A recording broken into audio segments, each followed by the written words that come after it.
Hello and welcome everybody to Horizons on Demand. Today we're at Pioneering and we're learning about rope, one of the most versatile tools on the planet.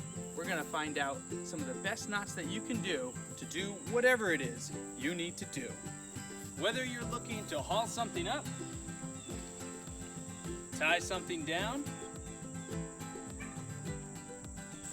or lasso a lion, here are some knots you need to know. Go ahead and pause the video at any time to practice these knots. The more times you do it, the better you'll get. And you know, you might even surprise yourself. The first knot that we're gonna learn today is called the bowline. It's a great way to get a loop right at the end of your line. So one way to tie this knot is to pretend that at the very end of your rope, there's a little bunny. So the first thing we're gonna do is make our rabbit hole. We're gonna loop that rope up so that we have a nice loop where the top of the loop is going down to where the bunny is, and the second part of it is standing up nice and tall like a tree trunk. Then the bunny is gonna come up out of the hole, go around the tree trunk, and then notice some danger, maybe that lion over there, and decide to go right back down into the hole. Once you've done that, it should look just like this, with the bitter end coming down on the inside of your other line. Once that bunny's safely in the hole, grab these two together, grab the tree trunk, and pull. Voila, beautiful, majestic bowline. So let's say you want to use that bowline to catch this lion. No problem. All you're gonna do, tie your bowline, loop the bowline over the line itself to make a sliding bowline. Now that bowline can start big, and once you catch your prey, cinch up tight, and he's out of there. Your bunny is safe. Now, I know what you're thinking. You don't want to get too close to a lion.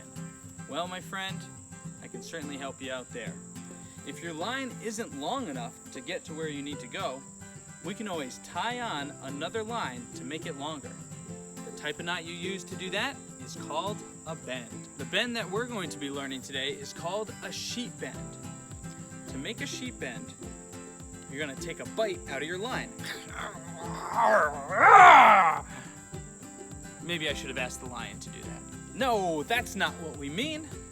To take a bite in your line simply means to bend it.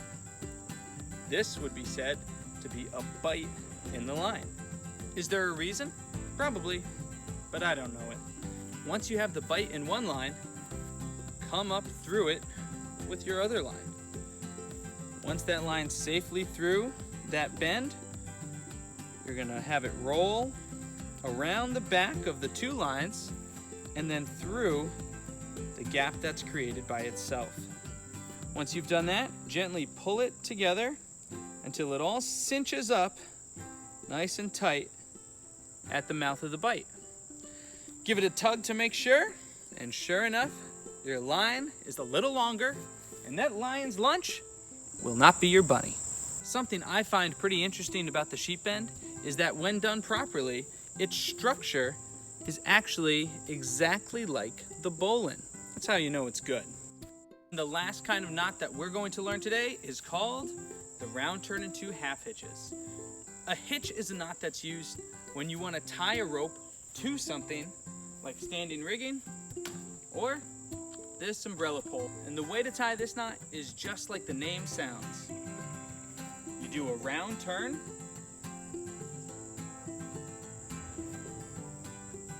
and two half hitches. A half hitch is simply where you cross under or over a line and then go inside of the gap that you've created with it. How many half hitches do you think we do for a round turn and two half hitches? That's right, 2. There's 1. There's 2. And if you look closely, you'll see that the structure of 2 half hitches is exactly the same as a clove hitch. which we'll talk about in another video. I hope you learned a little something today. Get some line, rope, twine, yarn, cord, electrical wire, probably not, but just about anything, and practice these knots, the bowline, the sheep bend, and the round turn and 2 half hitches. Practice them whenever you can, and you'll be tying in no time. See you next time.